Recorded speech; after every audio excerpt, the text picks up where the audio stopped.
What is going on, everyone? Welcome back to another edition of the Breakdown Sportscast. I am your good friend and host, Kory Willis. Hope everyone is having a great Friday, getting ready for week 3 in the college football season. Man, we're already rolling with week 3 and everything, so I love it. I love it, Chris. But time waits for nobody. Exactly. I know. Time waits for nobody. So, yeah, I hope y'all are getting your coolers and your TVs and tents set for a great weekend in week 3 of college football. As always, we appreciate you guys listening in on the show.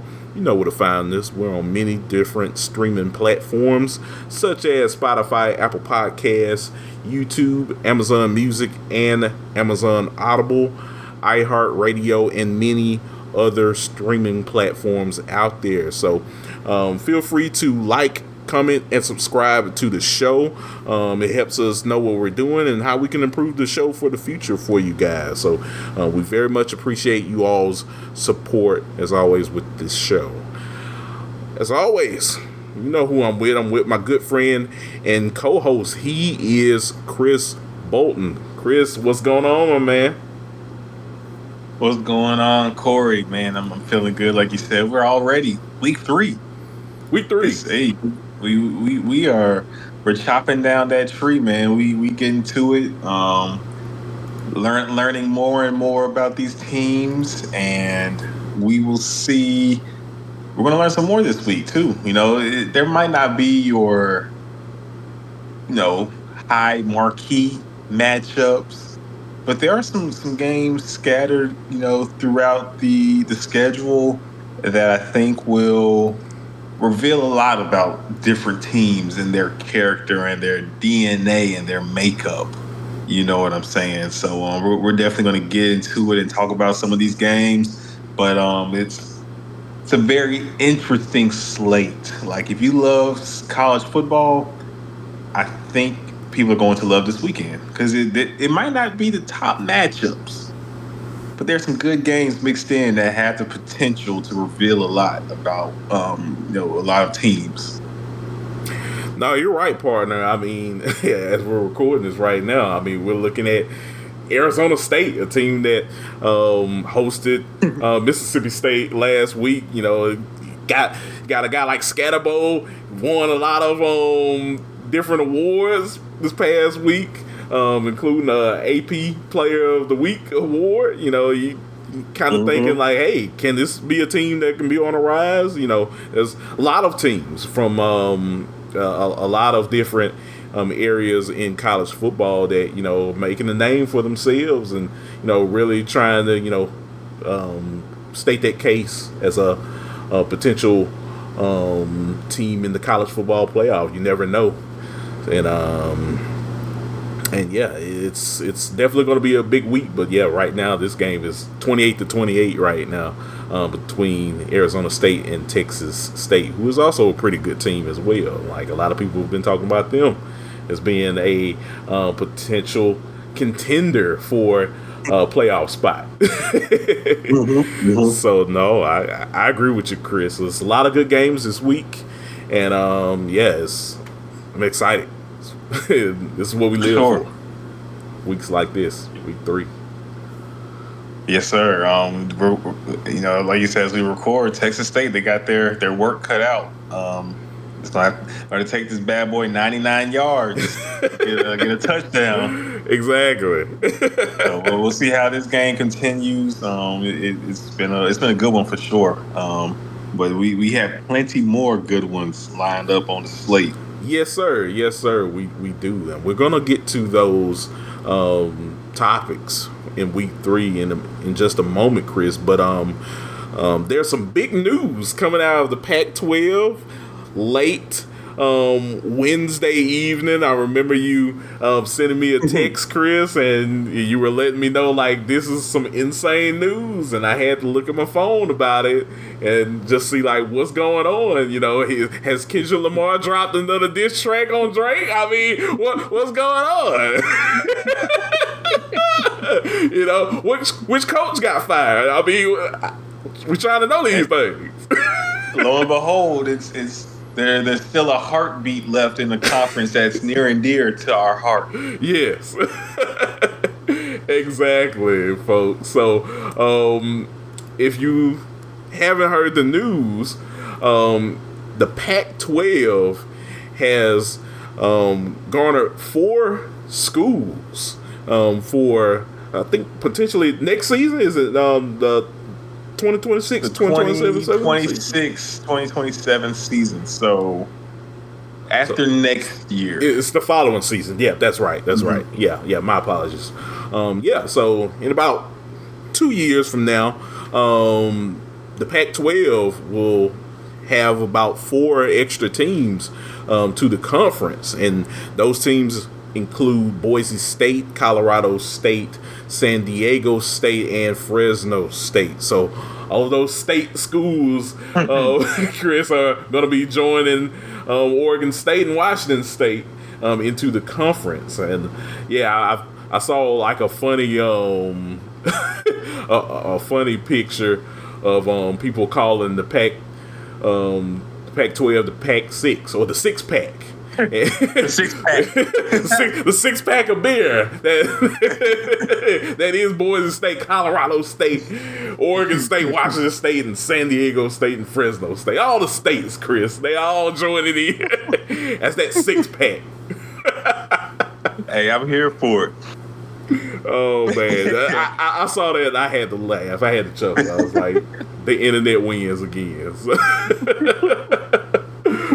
Oh man, but yeah. 2026 to 2027 is where they're targeting for this to start, and I think this is definitely good for teams like Boise and Colorado State to get into the conference, but now it does bold that question, Chris, where does the Mountain West go from here? Because it's one of these things where conferences just keep taking teams away from other conferences.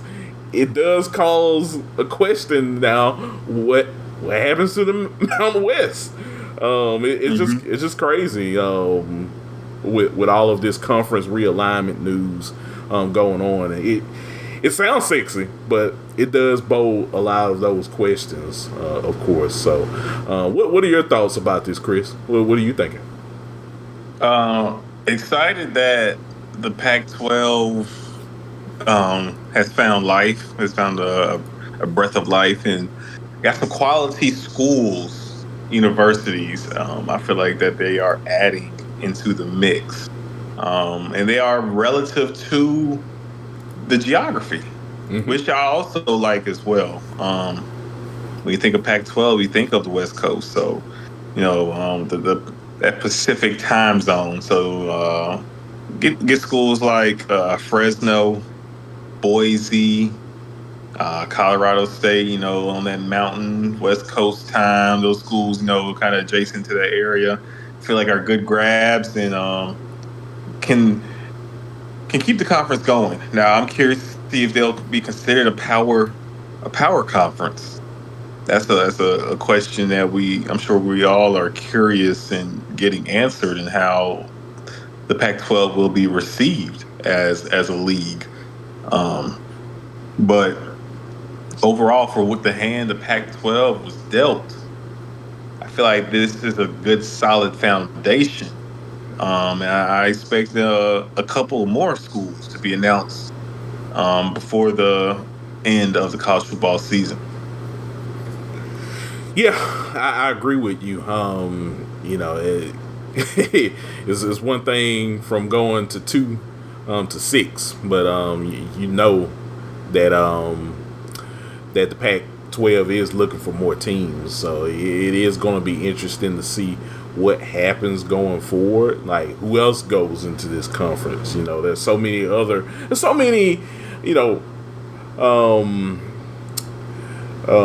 G5 teams around, the West Coast, of course, and or just like the Mideast. I mean, if they want to kind of go from there, of course. But it is going to be interesting to see who's next on that list for the Pac-12 in terms of bolstering up their conference.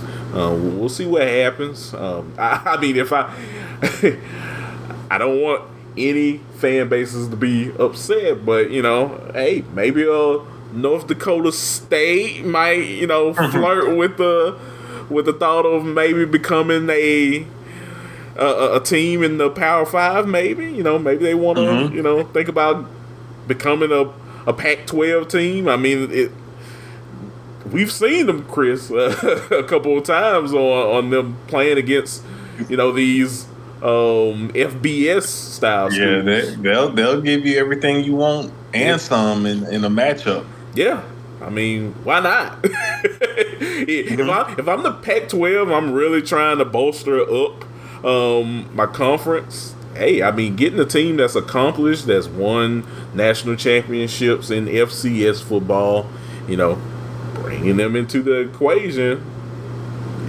in the FBS. I can see that happening. It's not like it's uncommon. We've seen a couple of schools become FBS teams as well, Chris. I mean, Jacksonville State. You have your Old Dominion, Liberty, like these schools have decided to put their names in the hat in becoming bigger schools in college football. So it's something that's going to be developing over the rest of this year and the football season, but we'll definitely keep our eyes out for what happens. Right. No, yeah, for sure. And we've seen those schools have success. We've seen a Liberty, play some good football. Yeah. So it is very well possible for a school to make that jump and be successful in making that jump. So we'll see how it plays out. I also saw that Memphis was a school that the Pac-12, I believe, is eyeing. There's reports that Memphis is a team that they would like to get. They don't fit the geographic mold of a Pac-12 team, but I'm sure money talks in today's culture. So I'm sure Memphis will be listening if the offer is right. Yeah, and maybe if they can eke out a deal, of course. I think maybe Memphis is kind of looking at that as being a way to go into different states and out in the West Coast that they normally don't go to in terms of recruiting.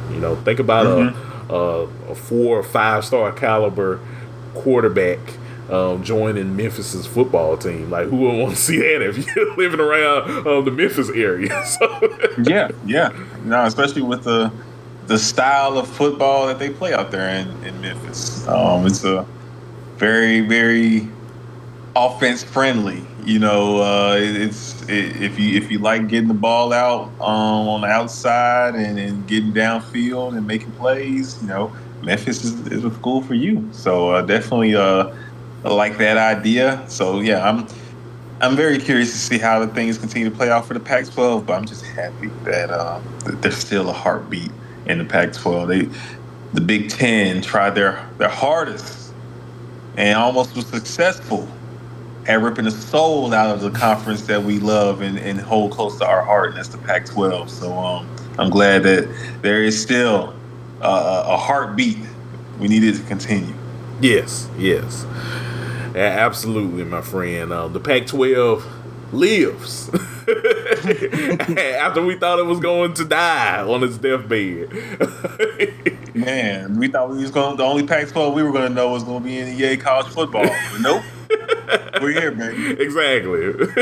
We're here. We ain't never gonna stop this train known as the Pac-12. So yeah, it's good to see, and we'll definitely keep it locked here when there's some updates regarding the conference realignment in the Pac-12 conference. But yeah, man, yes.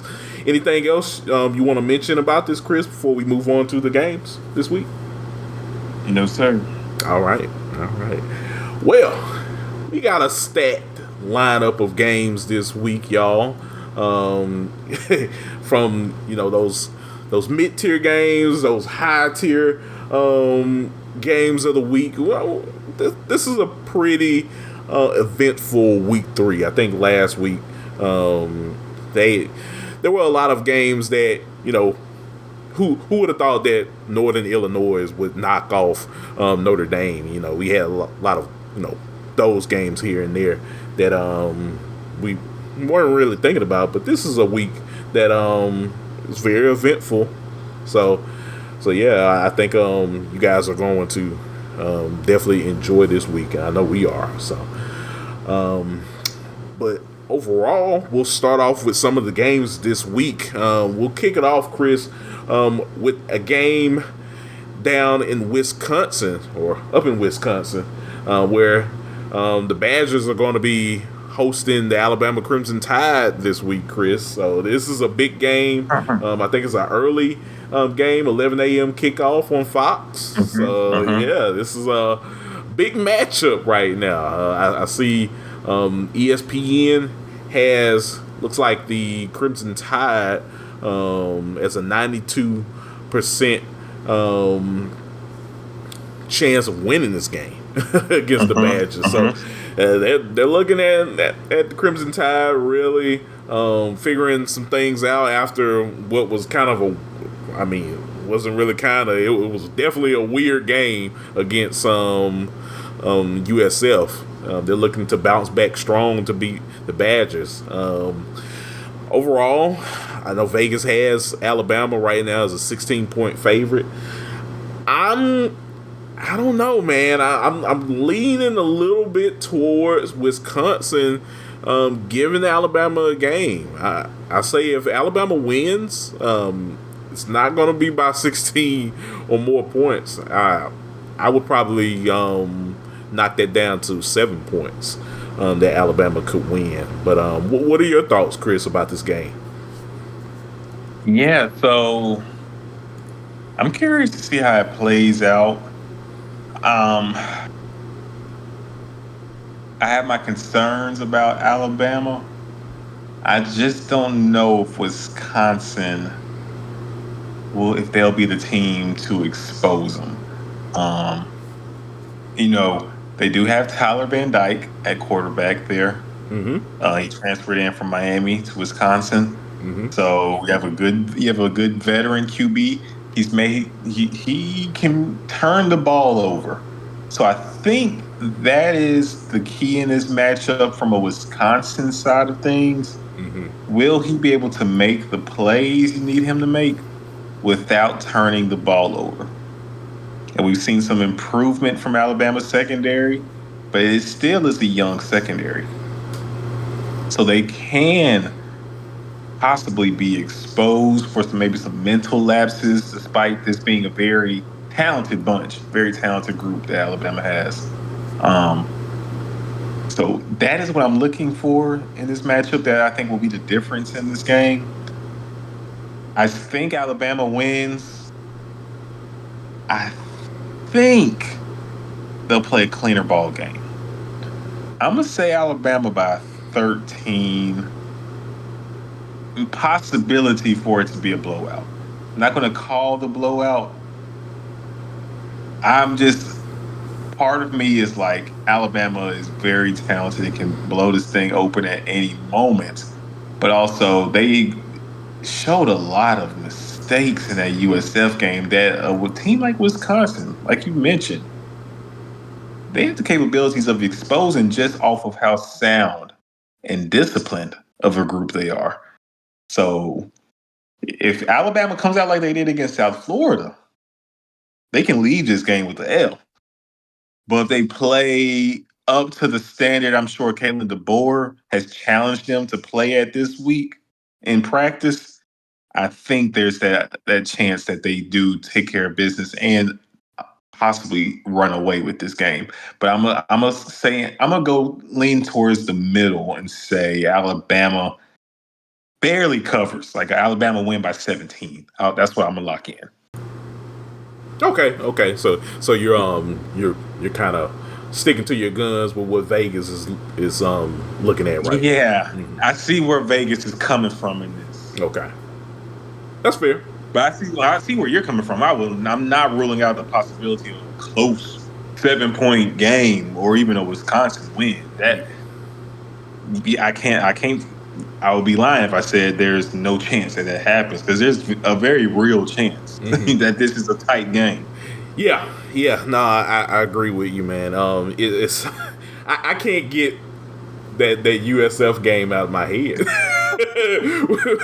with the Tide. That was some bad football. That was a very weird game. Some bad football. Yes, and I mean, you're going into Madison, Wisconsin, a place that at times can trip you up. It gets rowdy there. Yeah, just ask Ohio State, just ask Michigan, just ask Penn State. Like, just ask a lot of these Big Ten schools that went there. You know, sometimes, you know, that crowd can get rowdy. And, you know, when they show up, they show up. And knowing the history of Wisconsin, they try to play about as a clean game that they can play week in and week out. So, I mean, the biggest thing that Bama has to do, and I know you mentioned it, is limit those mistakes. If they can limit those mistakes, I do think there's a possibility that they can run away with it, because they have the horses that can run away with it at the end of the day. It's just that we trust them to do that, or you know, and can they do that? Yeah, right. Like, can they do that? You know, consistently. You know, we always look back at those Alabama coach teams. You know, Nick Saban was always talking about consistency, and you know, Kalen DeBoer has to, you know, bring out that consistency on his team. But knowing how Kalen DeBoer teams are, they can have those mental lapses. Yeah, exactly. That is their consistency. It's being inconsistent at times. So it's not the talent. You know, he's a very good recruiter. Has an eye for good talent. It's just, can you put a full game together in terms of consistency? And it's going to start here, week 3, against the Badgers. Can he do it? We'll see. But overall, you know, that's why I look at it from the standpoint of Alabama, from Wisconsin. You just gotta play you. I know you haven't really played much talent outside of, you know, Wyoming and South Dakota. So, you know, you have to. You're not playing those teams this week. You're playing much stronger talent. So you got to be you. Got to come out swinging and play a good, clean ball game. And hopefully we'll see what happens with Tyler Van Dyke out there at quarterback. You know, he's been there for a while for Wisconsin. So we'll see what happens in this ball game.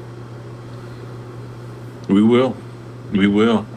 It'll be very interesting. I will be tuned in, because like, this is one of the games I was alluding to when I said we'll have some questions answered. Like, who is Alabama? Are you going to continue to show cracks in the armor and you know, be undisciplined, or will you correct these errors and really assert your dominance with how talented of a bunch you are on a team that is honestly not in the same ballpark of talent as you, but is definitely very disciplined and well coached. So this is a very interesting battle of styles in this matchup. Right. And I can't wait to watch it. It might turn into like a defensive game for all we know.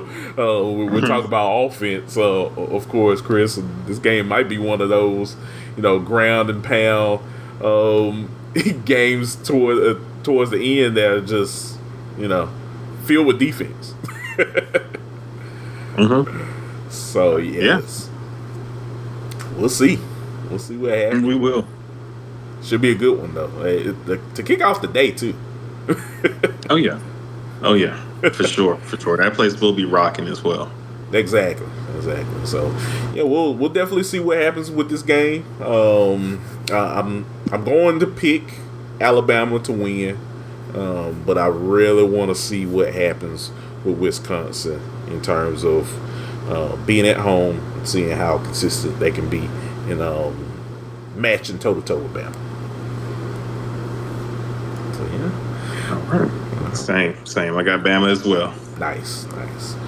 Well, all right. Well, we got that game out the way. Chris, anything else you want to add before we move on to the next game? No, sir. We can keep it moving. All right. Well, from Madison, Wisconsin, but we will now head over to Columbia, Missouri, Chris, where the Missouri Tigers will be hosting Boston College. Those Eagles, those 2-0 Eagles, Chris, on the SEC Network. That game is pretty much going to be 11:45 kickoff. So roughly 45 minutes after Alabama and Wisconsin take on each other. We'll be watching that game as well. So be sure to have a second screen, folks, if you're looking at watching that game as well, of course. But yeah, this is going to be a really good game. Right now, ESPN has Missouri as a 76.6 favorite on their predictor chart to win this game, and Vegas right now has them as a 16-point favorite. So right now, everything is swinging towards the Missouri Tigers of winning this football game. I think Missouri will win this ball game. They're at home. They still have guys like Brady Cook out there. Theo Weiss, that defense is real stout. Yeah, I think they have the horses to make sure that this game will be put away safely and that they can get another W down there in Columbia. But what are your thoughts, Chris, about this game? Should be a good one. Should be a good one. I think. How do I say this respectfully? I think the feel-good story that BC has been up to this point won't feel as good when his game is over. I think it'll start off close, and I think it's going to get ugly. I think Missouri wants to let everybody know. We hear you talking about Tennessee. We hear you talking about Miami. All these other teams. And nobody talking about Missouri. So we're going to give you a reason to talk about Missouri. I think Missouri puts it on BC. And I like what I've seen from BC. But I think Missouri's defense is built to lock you up in the trenches. They have a stout front seven. And we know BC wants to run the football, whether it's through the running back, the quarterback. They specialize in the running game, but I think Missouri will lock that up. And I expect guys like Theo Weiss and Luther Burden. I expect them to really have big games, have some highlight plays. I think there'll be some big chunk plays made on offense by the receivers. And I think Missouri's gonna pour it on BC and win by 20 plus. Nice. Look, I think you're coming on to something right now, Chris. I'm picking Missouri to win this game too. But in terms of them, feeling that sense of being disrespected right now, I'll kind of get into that. I feel like that is something that they're eyeing right now. Like, what about us? Where's the respect from us? All these last couple weeks or months, all we've heard is Ohio State, Michigan, trying to, defend their national championship from last season. Well, we see what happened last week after Texas put that shellacking on them. Let's talk about Texas. Y'all throughout Notre Dame, all of these different teams, of course, has been getting this quote unquote love instead of us. But we have one of the most complete teams in college football as well. I think these are things that they are thinking in the fan They base. might not say it out loud, and in presser, Right. But I'm pretty sure these are like you said, these are feelings that they have internally. Exactly. And a game like this, a non-conference game against a pretty good BC team right now. Boston College has been playing pretty well right now. Mm-hmm. I think they really want to go out there and show people that they are a legitimate team this season in college football, and that you're going to hear their name a lot this year with this 12-team playoff. So I'm liking Missouri's chances. I like their team, like you said. Theo Weiss Jr., Luther Burton, just two really good wide receivers in the conference right now. I think they're going to show out. Mm-hmm. And I think they really do have that chip on their shoulders. So we're going to see what happens. Yeah, I agree 100%. We'll be. I think it will be an interesting matchup because I will say this in speaking on behalf of BC. If they are able to continue to run the football and keep that Missouri offense off the field, they have a legitimate shot. They want to make this an ugly game. If BC wins, it's not by a lot. The game script for BC to win this game is going to be an ugly win. They want to limit the possessions in this ball game and make it a tighter game, like a 24-21 kind of win is what they are eyeing, keeping this game in the 20s, points-wise. Yeah. If it gets outside of that, though, then the pendulum starts to shift towards more and more towards the kind of game Missouri wants. And I think Missouri, their defense will be able to assert their will, a group that doesn't get talked about much. And I think it will eventually get to the point where Missouri breaks away and opens this thing up. No, I agree with you. And one thing you mentioned about it, Chris, is BC wanting to scratch and claw and kind of make this game close. Look, they got a coach in Bill O'Brien. He knows how to coach games like that. So, we've seen a lot of games coached by Bill O'Brien, both in the NFL and in college. Yeah.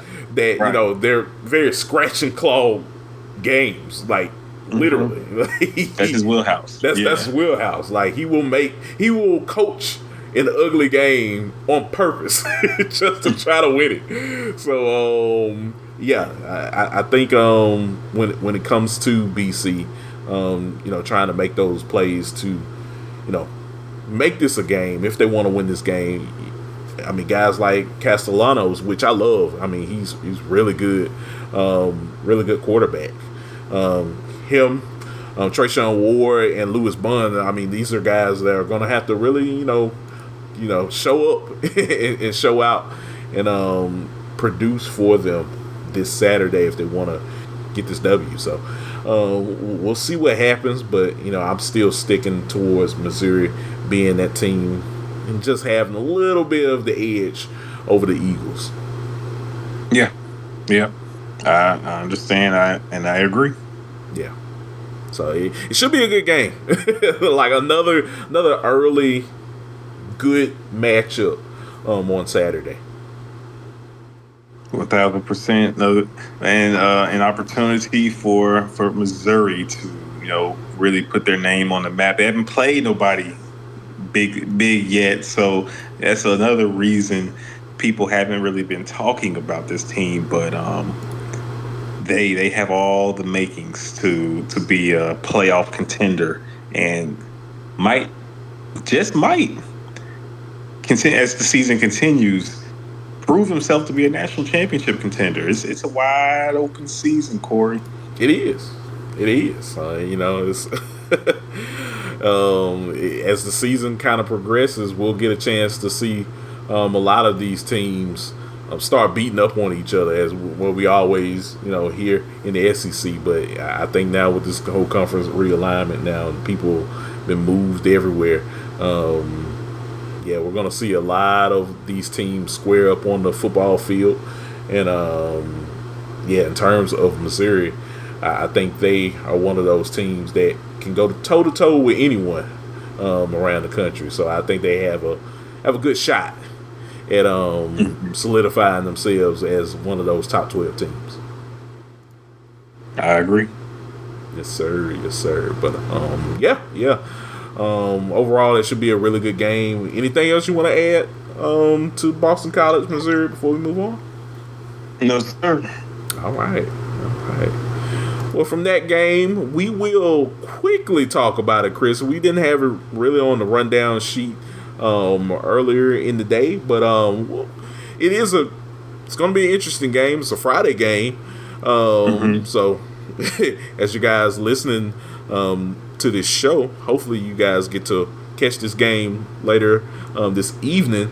Arizona and Kansas State taking on each other.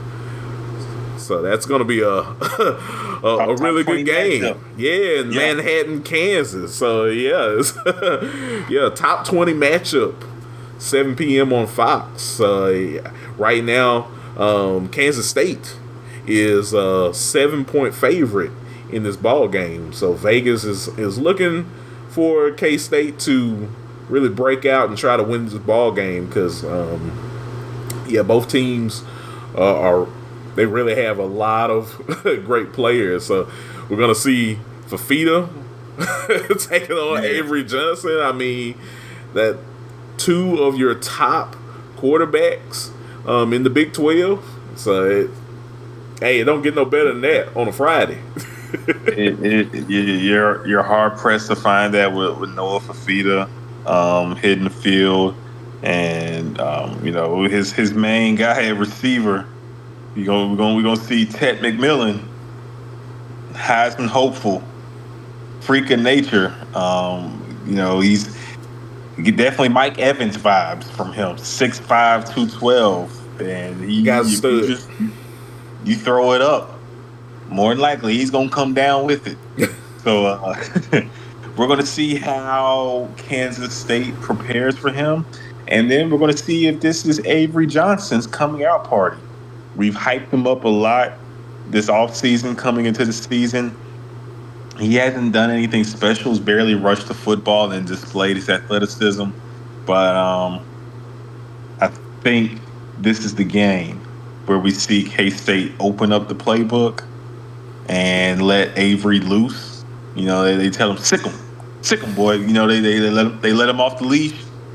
And he might mess around and run for 100 yards in this game because it could definitely be that affair where you need him to do everything it takes to get the win because Arizona's offense can be dynamic, but I think K-State want to punch Arizona in the mouth. I think they want to challenge this front seven because I don't know about you, Kory, but when I think of Arizona football, the defense ain't the first thing that comes to mind, respectfully. No, you're right. I'm always thinking about Fafita and Ted McMillan out there, just I guess playing triangle offense out there. They out here Jordan and Pippen out there, and it's Noah giving and Ted going. I know exactly, man. It's they're out there playing basketball with a lot of those guys out there week in and week out. But defense isn't the first thing that comes to mind when I'm watching Arizona football either. So it's an offensive affair. That's what they like to say in football. I think when it does come down to Avery Johnson this week, I mean, you're at home. I do want to see a lot more poise and a lot more confidence in Avery Johnson starting this week. So I'm leaning towards him actually doing that as well, which is why I am looking at Kansas State winning the football game. I think they're going to become too much for the Wildcats, defensively, and for the defense for Arizona, I just think that offense is just going to be too much for the Wildcats. So in Arizona, so it's going to be I think it's going to be a good game for K-State, a big statement game for Avery Johnson, because a lot of people want to see him, take control of a football game, and I think you're going to see that this week. Yeah, we do want to see that. We definitely do. I know I do.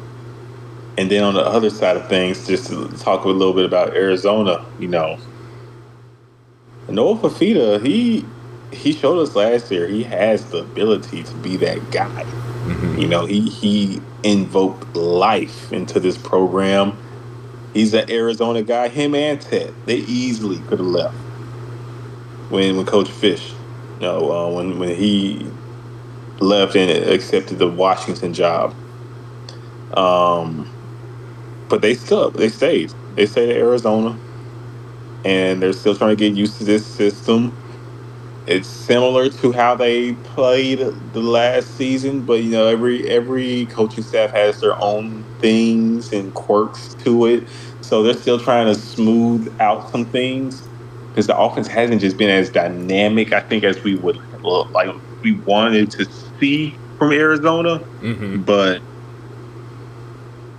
if there's a game where I think they can kind of show up, maybe this will invoke, put some juice in this squad. Arizona can easily, show up in this ball game and really put the pressure on Kansas State. And we'll see if that happens. But like you said, I just think Kansas State is going to be too physical in the trenches on both sides of the ball. Yeah. Yeah, I just kind of lean towards them over the course of the ball game, just kind of they're asserting their will. And I think slowly but surely that lead will go from 7 points to maybe being up 10 in the third quarter.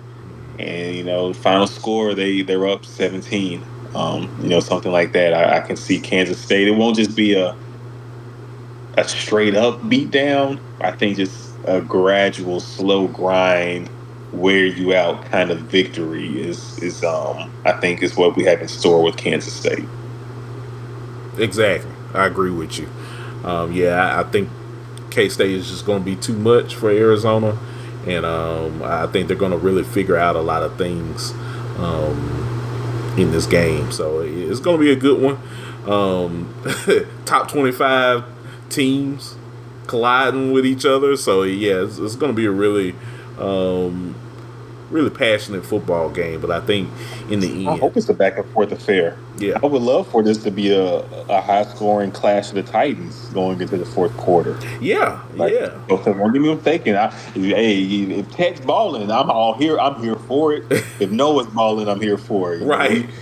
We championed Arizona last year. We love our Arizona Wildcats. Exactly.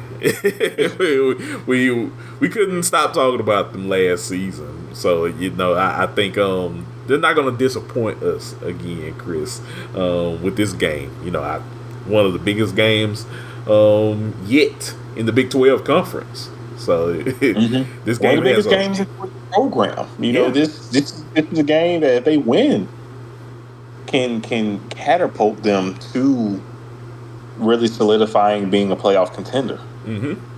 I agree. So it starts with this game this week. Really, good tone setting style game this week for both teams. So we'll see what happens. Yeah, this one right here. I was thinking about wanting to go to some high school football games, and I'm like, well, this was on for this the Friday night game. Yeah.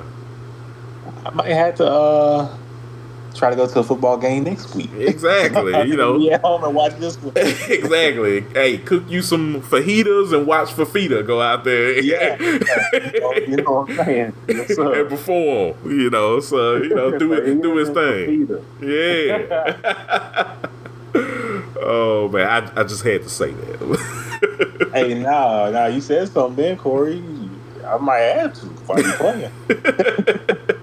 Because, it's going to be a talented football game. So I think it's going to be fun. So, kick your feet back, relax. Enjoy the show. And watch the show. So, yeah, exactly. But, it should be a good football game coming up this Friday. So, yeah, be sure to check it out, y'all, if you have any time. So, anything else you want to add to this ball game, Chris, before we move on? No, sir. All right. So, from Manhattan, Kansas, Chris, we are going to head down to Corvallis, Oregon. Now, Chris, I know they don't call this game what they used to call it, but I don't care, Chris. It's the Civil War. It's the Oregon Ducks, Oregon State Beavers taking on each other in Corvallis. Who you got? Should be a big game. Hey, you already know who I got. And you know what? Let's talk about it. Oregon has not lived up to expectations coming into the season. We have not seen the Ducks that we anticipated seeing. Dylan Gabriel has not come close to leading and orchestrating this offense in the way Bo Nix did last season. Mm-hmm. So I think this is a get right game for Oregon. If not now, when? Honestly, Oregon State's a solid team. It's a rivalry game. The first quarter might be close because of the rivalry juices. Mm-hmm. But if we're being honest, Oregon should put a thumping. They should put a thumping on Oregon State. Will they? We'll find out here on Saturday. But I think this is the coming out party for Oregon. I really think this is. And if they do not, I think we might have to start really. I know they're ranked. Let's see. They're a number 9 ranked team. I think people are starting to come. They're smelling the scent of. I don't know if this is a national championship contender. Now, if they are a national championship contender, they put the thumping on Oregon State in this game. So this is another game where we're gonna find out. We're gonna learn some things about Oregon. We give you a pass week 1. Week 1 is week 1. Then Boise State special teams saved you in that ball game, and Boise State's a very talented offensive team. So it's not like you were playing chopped liver. We'll let you slide on that one too. Oregon State, you need to make a statement against your rival. All right, this needs to be a 51-10 kind of victory. And so I'm gonna give Coach Dan Lanning. I'm gonna give him and his program the benefit of the doubt, and I'm gonna say that Oregon does what they need to do, and they put the stomping on Oregon State. That's quite the prediction right there, Chris. I appreciate you bringing in your predictions on this game, just because I'm with you, partner. Man, these 2 games, Oregon has not looked like the quality football team that we envisioned this past offseason. We were looking at this team as being as dominant as they were last year. We're like, what? Evan Stewart, Tez Johnson, Dylan Gabriel. Man, Dante Moore, and look, Dante was a really good quarterback over in UCLA last season. He did not have to leave that program. He decided to come along with Dylan Gabriel, and they got 2 starting quarterbacks in this program. They're loaded on top of their recruiting class that they had this past year. So yeah. I mean, what can you say?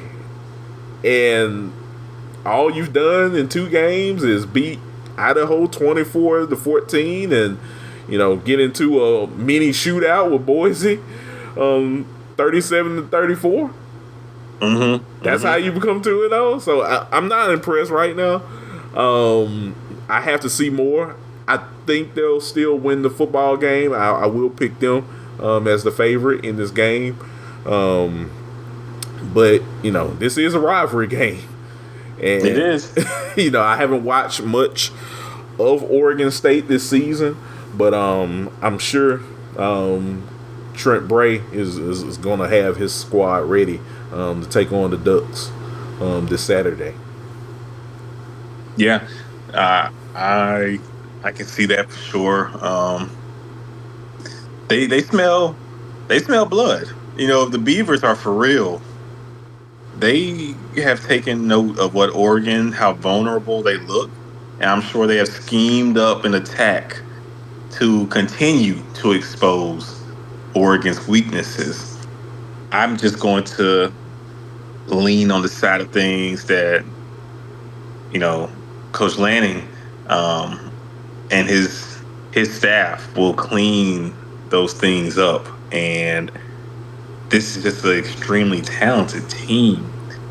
At some point, you have to feel like it has to come together. You know what I'm saying, Kory? Yeah. It's like that. I say, if not now, then when? Right. I mean, let's look at the schedule right now for Oregon, because now I'm starting to want. I really am, because this is crazy. So you have the Civil War this week. Next week, you have to go to California, play UCLA. All right. Versus Michigan State. I have not watched much of Michigan State, so I'm not sure exactly where they're at right now in terms of how consistent they are. I mean, they're 2-0 right now. They played Florida, Atlantic, and Maryland. Both won those games. And got a win over Maryland on the road. Yeah. And out of respect to Michigan State, I haven't watched much of them either, but this is the team that's truly rebuilding. Like, this whole program after everything that went down. Yeah. Having to fire their coach and start over. They're building this thing back up, and that is a huge win in a rebuild. On the road conference win like that early in the season. Yes. That can really, get the momentum, the ball rolling. So I'm not just going to chalk that up as an easy win either for Oregon. Yeah, I'm leaning towards that too, Chris. So I mean, you got that, and then we're looking at it right here, October the 12th. Ohio State. If you don't have everything straightened up with your program by the time you play the Buckeyes, look, I'll straighten it up for you. Yes, they will help straighten it up for you. Ryan Day has that team humming. They are getting after everybody, Chris. Yeah. That Ohio State looks like they have figured things out after the slow start they had in the first half of week 1, but since then everything has looked good. It's been kosher, and you also play an Illinois squad, who just had a huge program win over Kansas. You go to the big house. This game looks I know Michigan doesn't look that great, but neither has Oregon. So we will see how things, how things will continue to play out as time passes. You have a Big Ten conference schedule. It can be, we got to go to the big house, got to go to Wisconsin. I know Coach DeBoer is over in Alabama, but Washington feels like they have your number. So, we'll see how things continue to play out this season. Exactly. exactly. Yeah, yeah. It's going to be interesting to see. But overall, I'm looking at Oregon to win the ball game. I just want to see some consistency out of Gabriel. I think I know that this Ducks team can play a lot better of a football game than that. I mean, having a guy like Evan Stewart on your team, all of these playmakers, you should be playing a lot better of a ball game each week than what you are putting out there on the field. So, a lot of people, and Oregon fans included, they want to see a more polished product from the Ducks. So we'll see. Mm-hmm. I'm right there with you. Yeah, man. Yeah, it's going to be interesting. Anything else you want to add to this game before we move on? No, sir. All right. Well, from the Civil War, and just let you know that Texas State Arizona State game just wrapped up, Chris. Arizona State escapes. Scatterbo finds a way. When in doubt, call Scatterbo. Hey, shout out to Scatterbo. First off, that's a great last name. Yes. You love saying Scatterbo with the run. Like, I just know the play-by-play announcers love calling it an Arizona State game just for its last name alone. Yeah, who wouldn't? Give me that head. That's a good win for Arizona State to escape. It was looking a little dicey there, and Texas State, solid team. Yeah. Not gonna knock. Yeah, Coach Dillingham has that team rolling right now. Got a 3-0 record, so you're riding high. We'll definitely see what happens going forward this season. But look out, rest of the Big 12. You got Scatterbo rolling through. Oh man, but yeah, last game that we'll talk about, Chris, before we get into Bolton's bets. We have an SEC matchup. LSU taking on South Carolina. This is a early game on the ABC, so it's one of those SEC on ABC games. So it should be a big game in the Southeastern Conference this week. Where you got the Tigers and the Gamecocks taking on each other. LSU is a 7-point favorite in this game, so Vegas is looking at Brian Kelly and his squad of figuring out some things. I know last week they beat Nicholls State 44-21. I was kind of looking along that game while actually watching the Alabama game. I was like, right. It was kind of like that Bama game. That joint was a little closer than the final score. Yeah. I started to ask myself some questions. I was like, wait a minute, are we still hungover about what happened in Vegas? And we not gotten over that? Brian, what we doing? Right. Well, we're going to find out. Yes. We're going to find out, Kory. I know. We are. I mean, you're going into Columbia, South Carolina. That place, it gets jumping whenever they have big games. Look, I love Beamer ball. I'm going to personally say South Carolina wins this ball game. Okay. I gotta say it. I gotta say it. I mean, I think Lenore Sellers has figured out some things. So I think we're gonna see him really show up big time, and this defense for South Carolina, they're pretty good. I mean, look and see what they did to Kentucky last week. So I know LSU's been looking at that tape. So I'm looking for the Gamecocks to win this ball game. I understand completely. This defense and the front four specifically is awesome. Yes. And to get even more specific, Dylan Stewart is awesome. It's amazing. He's a he is as a boy. I mean, because he's just a freshman. Mm-hmm. He's a man amongst boys though, and he's the youngest one on the field. True freshman out the DC area. He is a left tackle's nightmare. I mean, just good luck trying to stop him, trying to block him. He can go in the NFL draft today and would be a top 10 pick, Kory, as a freshman. Exactly. I mean, I saw a picture of him earlier this week. I'm like, man, he really does remind you of Jadeveon Clowney when he was in that program. I mean, this guy is a freak of nature right now. He is a freak. I think I said before, he gives me Alden Smith vibes, man. Just his frame and still how powerful he is, because he can still put on some more weight.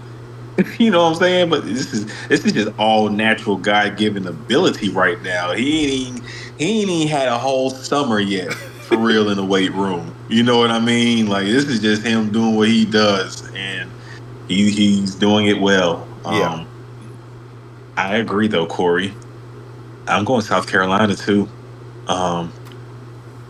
LSU has their deficiencies. The matchup, this ball game, it boils down to the tackles. Yeah. LSU has two of the best tackles, left tackle and right tackles in college football. Emory Jones Jr. on the playing tackle for them. He's a stud. Can they stop this pass rush?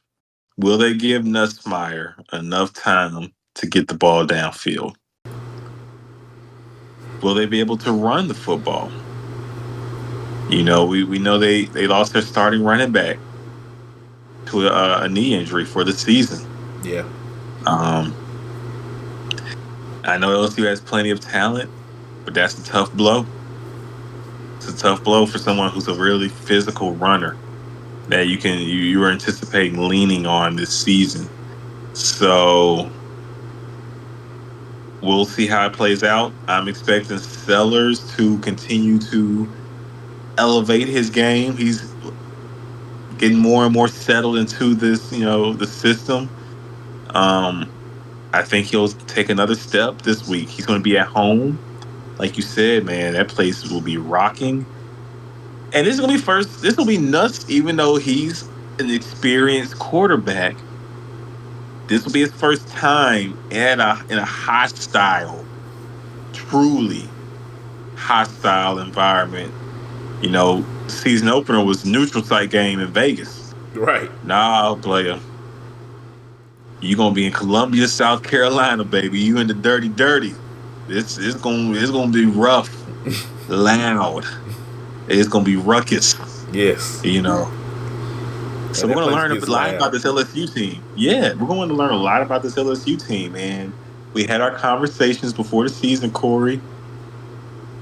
I said to take the under on LSU getting 9.5 wins. Mm-hmm.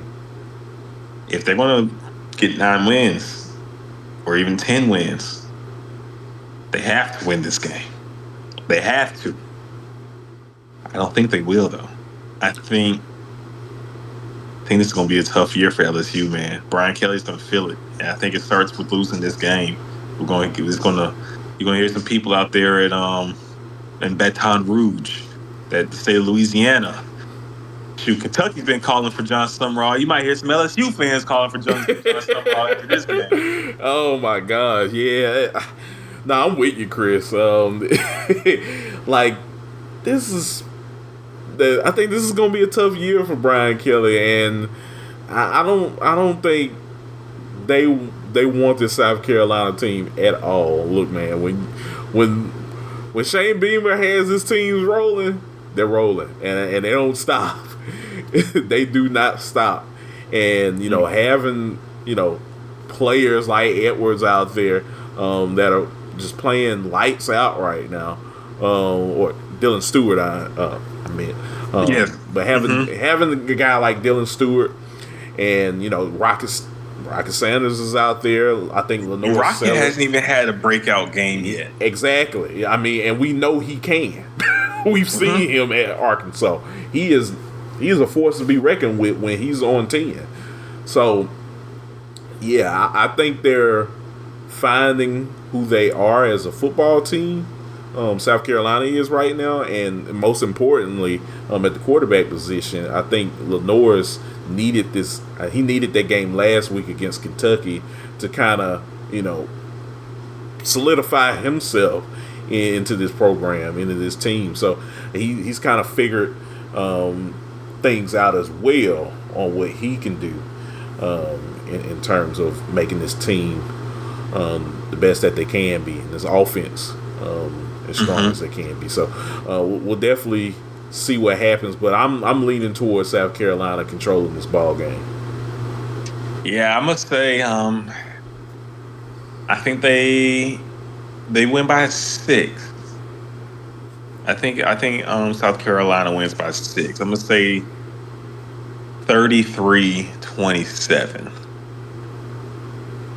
Okay. 33-27. For me, I'm a. You looking at some defensive scrap? Yeah. I mean, look, I love this defense, man. Elijah Davis, Dylan Stewart out there. I'm looking at probably like 35 to 28. Okay. It might get a little close because Nussmeier has. I think it's nothing that he's really done. I think it's just they don't really have that strong of an offensive line. They don't really have that, potent of a running game right now. Their defense is kind of ho-hum, but they can still score when they need to. I just don't think they're going to have enough. I think personally we're going to see a lot more stunts in this ball game from South Carolina, just because of, you mentioned, like we talked about, the strength of LSU's offensive line are the tackles. Mm-hmm. So I think they want to get guys like a Dylan Stewart on a guard. So you're going to get some stunts and twists and get those ends to try to, stun the inside and get matched up with the guard who's not built to stop Dylan Stewart from getting to the quarterback. Right. So I think we'll see South Carolina kind of get in their bag defensively when it comes to creative pass rushing, because they haven't had to do that. They damn sure didn't have to do that against Kentucky. They just lined them up and they got pinned their ears back and got to it. I think you'll see a little more creativity on defense in this matchup. I agree. Yeah, I agree, and I mean that's one of the keys to victory for them if they want to win this ball game. You want to insert your will and really confuse Nussmeier in this game, and they got the guys to do it. So, and if they can get it done, I think the sky's the limit for South Carolina to win the ball game. But it's. I think LSU they're going to see a much stronger team than even when they played USC a few weeks ago defensively. Like, they're going to be having guys flying from all different places on the defense. So, yeah, I think they're just going to be too much for them, kind of like what you're saying. But it's gonna be a good one, man. I can't wait to watch it. But yeah, I think me and you looking at South Carolina controlling this ball game is probably the move. I can say that. Yeah. That's definitely the feel. That's how I'm feeling too. I really, LSU's a talented team, but they just feel like they're missing something. And I think in a game like this, just that's something, that intangible. You're gonna need it to come out with the victory. If they do, more power to LSU. Big win. Big win. Dude, this is a much bigger game for both programs. I think it's is being talked about around the country. You know what I'm Mm-hmm. saying? Like, this reminds me of when Georgia, as a Georgia fan, when we would always get matched up against South Carolina early in the season, and I would Yeah. just look at the game. I'd be like, "Oh, I don't. I'm not. I'm not looking forward to this game." Yeah. I feel like that's how LSU's fan base has to feel after that performance South Carolina put on. Yeah, and that slow start against Nicholls State, you want to see That more out of this team. Not get yes, yes. Both teams are kind of desperate. I mean, I know South Carolina's undefeated, but they're thirsty for another big season. They need a big year out there in South Carolina. yeah. If you can start this season off with 2 conference wins, one on the road and one at home against a ranked opponent, Mm-hmm. oh, you feeling good in Columbia. So Exactly. this is do or die for both teams. Yeah. No, you're right. You're right. So yeah, we'll definitely see what happens. Like we said, Dylan Stewart. We got Debo Williams, Kyle Kennard, like a slew of defensive talent out there for South Carolina. We'll definitely see what happens with this ball game. But yeah, this is another one of those games, kind of like what we mentioned with Arizona and Kansas State, where it's that tone-setting game, of course. And both these teams being in the SEC, they really want to make a name for themselves in that conference. You got 16 teams now. You want to get on the ground running and really showcase that you belong. 1,000%, I agree. So we'll see. It's going to be a good game. I can't wait to watch this game. I think this is, like you mentioned, this is one of those games that a lot of people aren't really talking about that much this week. But I think this game is going to have a lot of people talking. There's a lot of ramifications out of this game. Mm-hmm. I mean, if we just look at South Carolina's schedule real quick, if the Gamecocks are able to come away with the win in this one, they'll be 3-0, and it sets you up honestly to be a ranked team as you get ready to go into a very treacherous, difficult stretch, but a winnable stretch. Yeah. If they win this game, defeat Akron the following week, you got the bye week to get right for number 5 Ole Miss coming to town. That'll be a big matchup. I believe, South Carolina will be a ranked team if they win this game. So you got Ole Miss, then you go to T-Town to play at Alabama, and you go to Oklahoma. 3 big games. I believe personally Ole Miss is the better team of those 3 on the schedule, and you get them at home. Alabama has shown some weaknesses. You get to go to Alabama. Game might be a lot closer than what many people thought it would be head coming into the season. And Oklahoma has not looked good at all.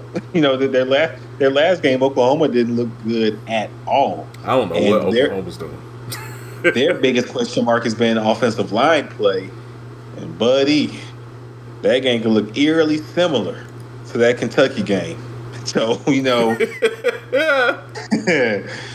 things are set up for South Carolina to really make a name for themselves here the next 4 weeks.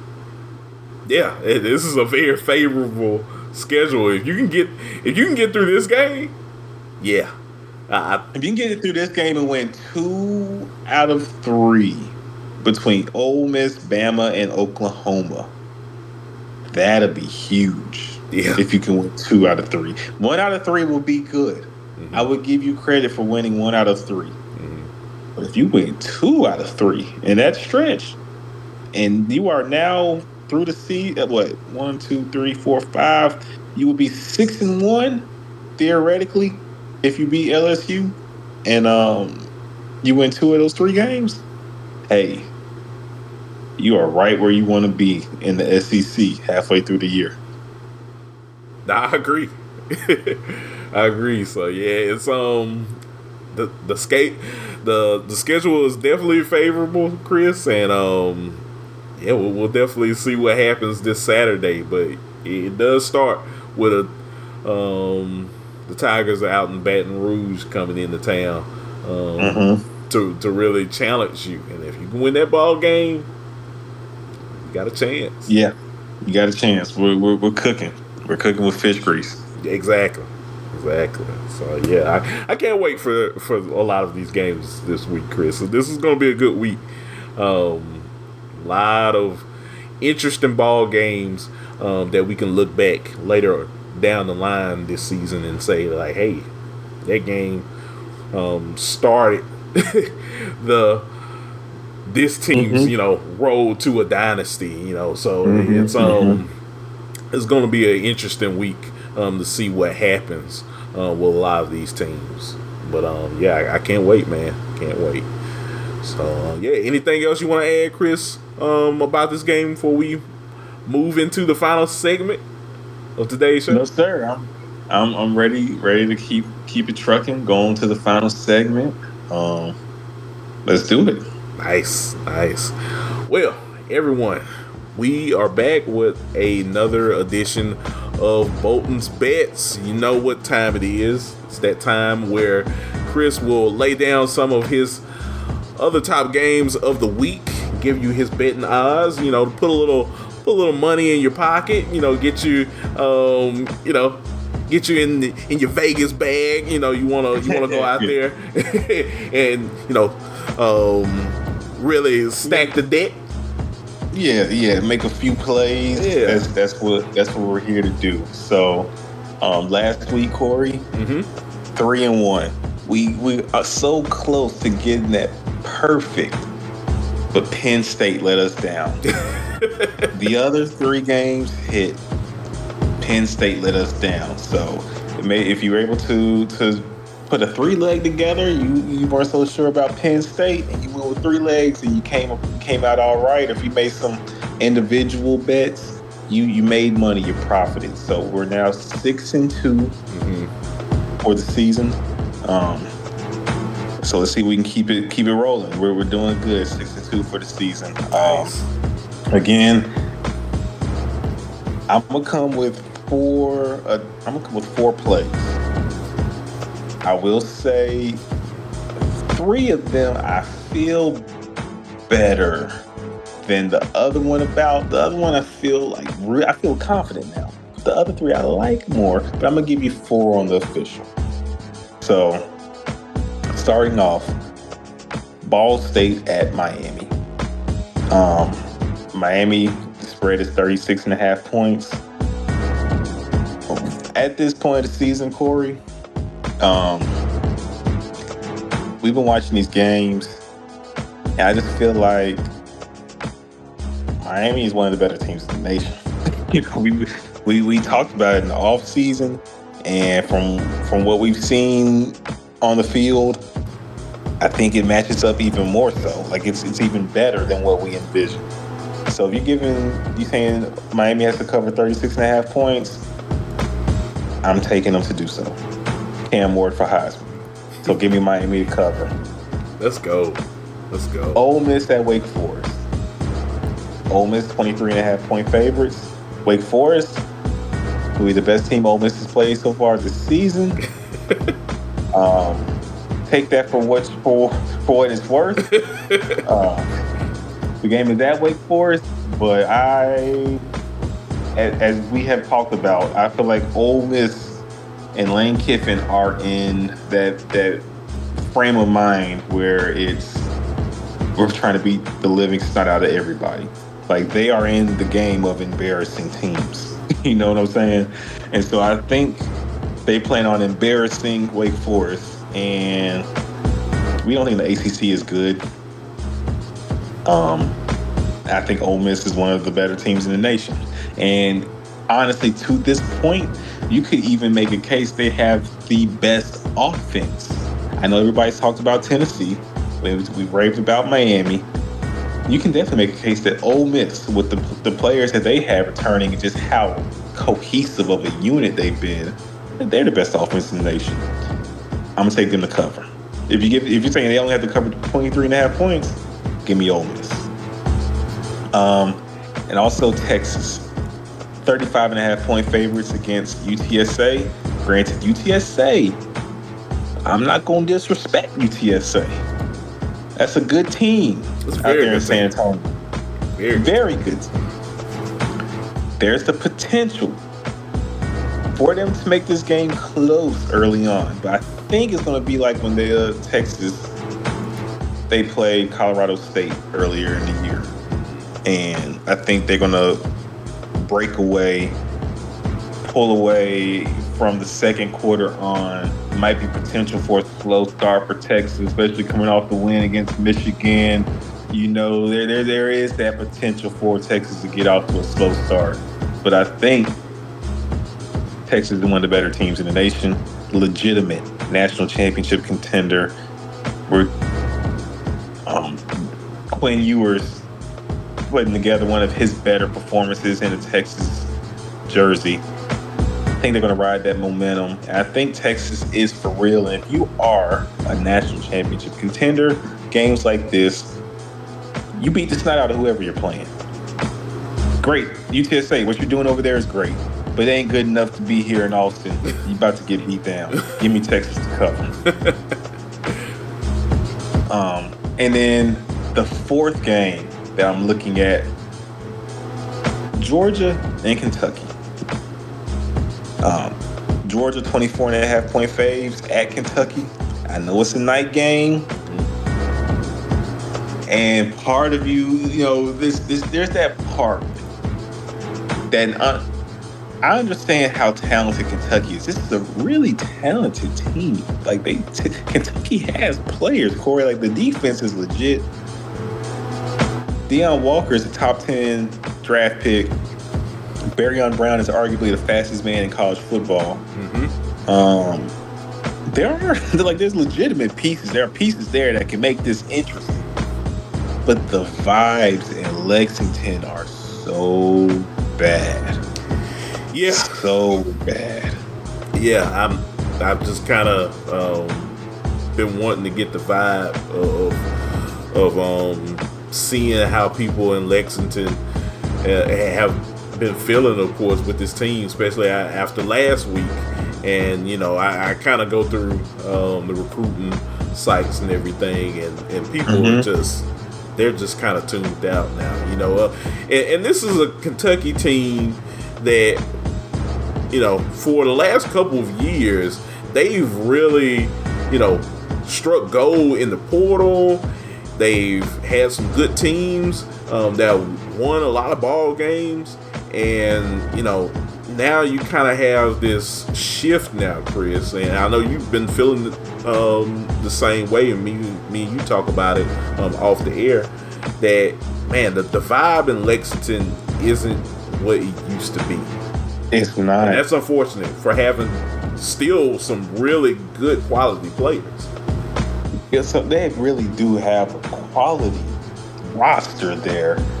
But ever since the news of Mark Stoops being announced as the new head coach for the Texas A&M Aggies, things have not been the same. When it's hard for a team to be all in on you when they feel like you were done with us. You took another job. So there's a lot of questions about how bought in is this team. How bought in is Mark Stoops himself in this team?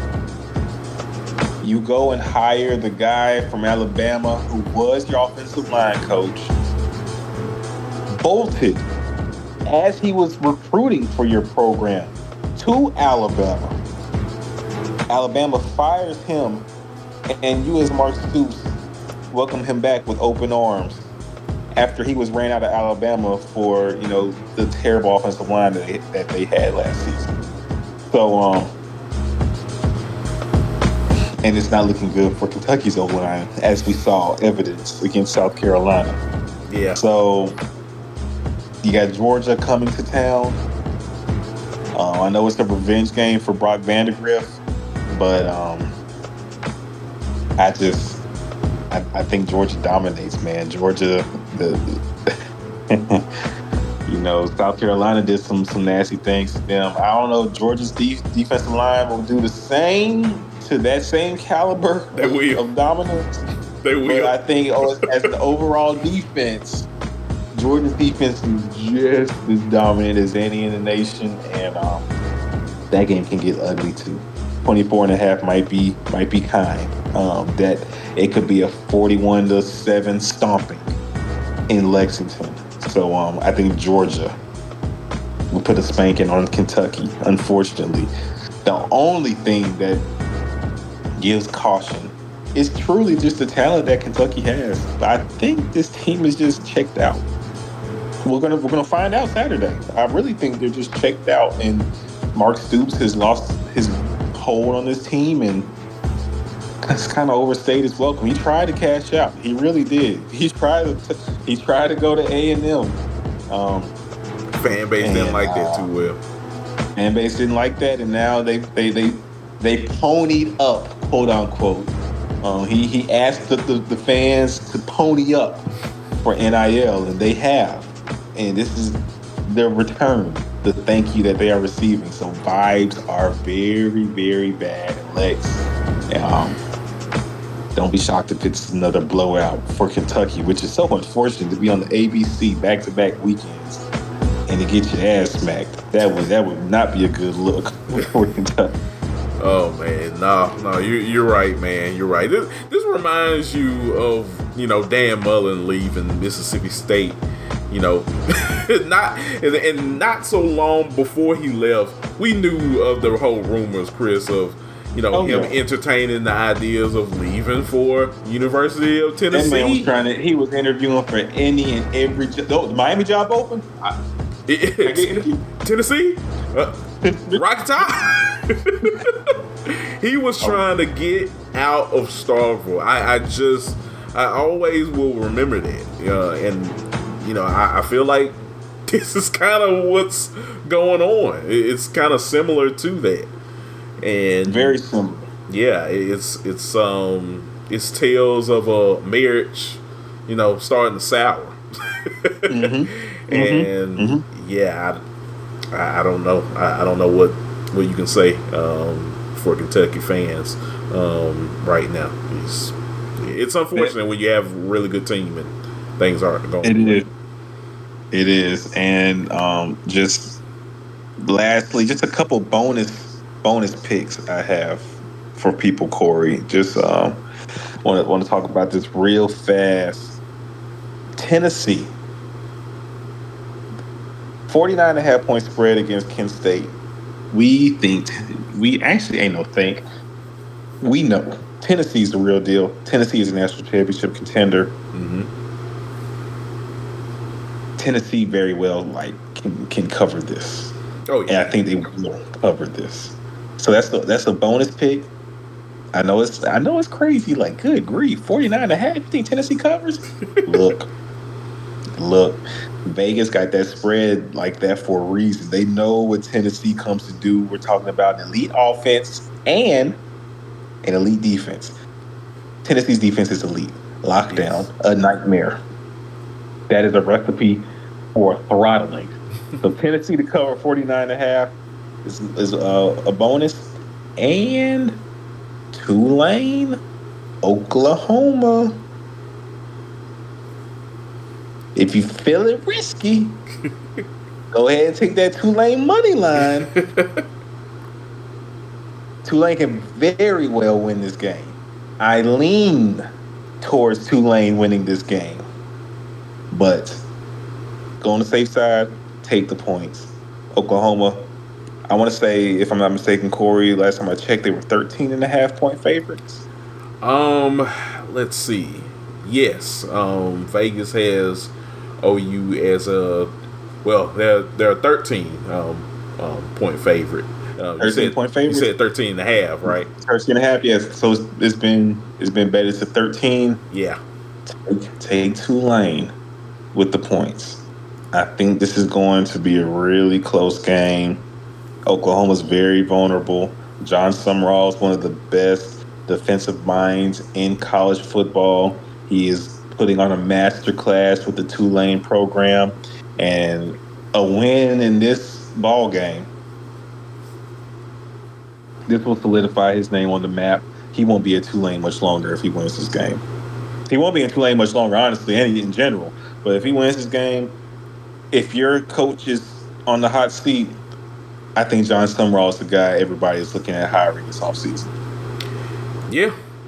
No, I agree with you. And the thing of it, this is his first year as the Tulane head ball coach. I mean, Willie Fritz went to take the job at Houston. I mean, we all see how that's happening right now. That isn't looking so well. So, it's what a strange world we live in, Chris.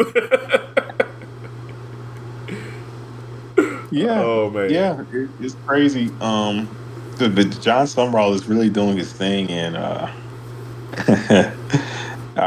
we joke about it. We've been joking about it the last couple episodes, but look, Kentucky fans want him. If Brian Kelly and them lose this weekend, you're gonna hear some LSU fans talking about what's going on out there in Tulane, especially if Tulane beats Oklahoma. We need that coach to be coach the premier program in Louisiana. I can hear it now. Oh my gosh! Like, look, cue up the YouTube post game shows if LSU can't get it done in Columbia. Yes.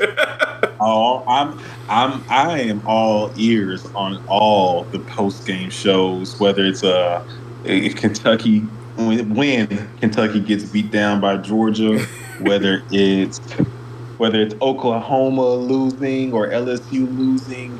I'm here for all the chaos. There's nothing like hearing the fan bases, the heartbeat of these programs after such losses or such victories. It really puts you in the city and gives you a feel of how what's going on. No, it does. It definitely does. So, Oklahoma has a lot of work to do. But oh boy, you're going up against a Tulane team that this team is really good, folks. If you haven't watched Tulane play, I mean, look, they had Avery Johnson in case they on the ropes until they escape that game. So who knows what might happen this week against OU. I mean, seriously, you are gotta not give lying, him some respect. Got to, and even if Oklahoma does find a way to win, I'm gonna go ahead and give y'all a Bolton's bets preview. When Tennessee and Oklahoma play, I don't have to see the spread to tell you that we are taking Tennessee to cover that and some, whatever it is, and some. You thought NC State got beat down.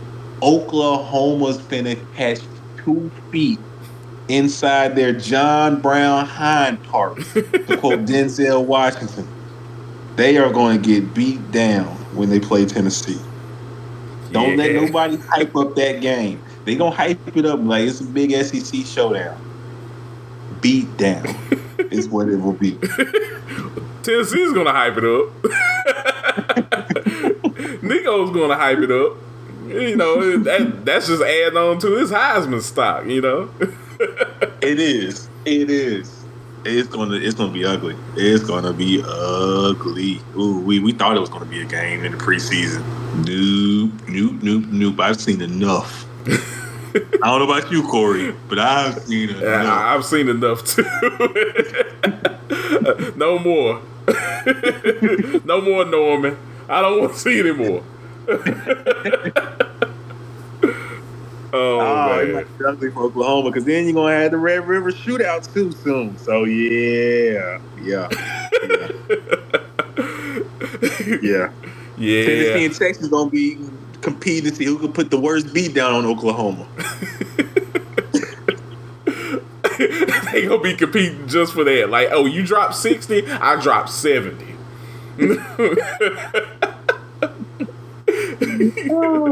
Oh my gosh, that's something. Look, we're sorry, OU fans. Look, if you're out there, we just got to call a spade We right now. keeping it real because I'm telling you, real Oklahoma fans, they know what's up. Yeah, They know what's up. We just saying what they can't say. They know what's up. exactly. Or what they don't want to say, but internally, What they don't want to say, but what they believe in their heart. yes, that's what they're screaming right now. Oh man, but yeah, nah, it's gonna be a great week overall, Chris. A lot of great games, great Bolton's bets. By the way, good sir, and yeah, we're definitely gonna be tuning in to a lot of these games this week to see if we can get paid. Yes, sir.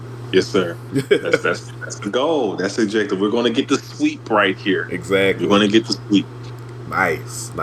Yeah, well, we're definitely all gonna be tuned in to watch all of these games this week, sir. So yeah, man. Well, partner, another great show. It's gonna be a great week 3. This is the time of the season where we're starting to kind of learn a little bit more about these teams. So I can't wait, man. It's gonna be fun. Oh yeah. It's going to be a lot of fun. Exactly, man. Exactly. Well, before we head out of here today, Chris, we'll head out and let y'all go. But first, we want to do outros. So, Chris, let the good people know where they can find you on social media. Yes, sir. You can find me on X at Chris_Bolton_12. You can find me also on Instagram at Chris.Bolton_. Talking CFB, NFL, wrestling, boxing, hoops, music, everything. Might catch me tweeting about it all. So Exactly. Well, after what happened yesterday, on Wednesday evening, who knew that we would get a round 2 and in this whole Drake Kendrick.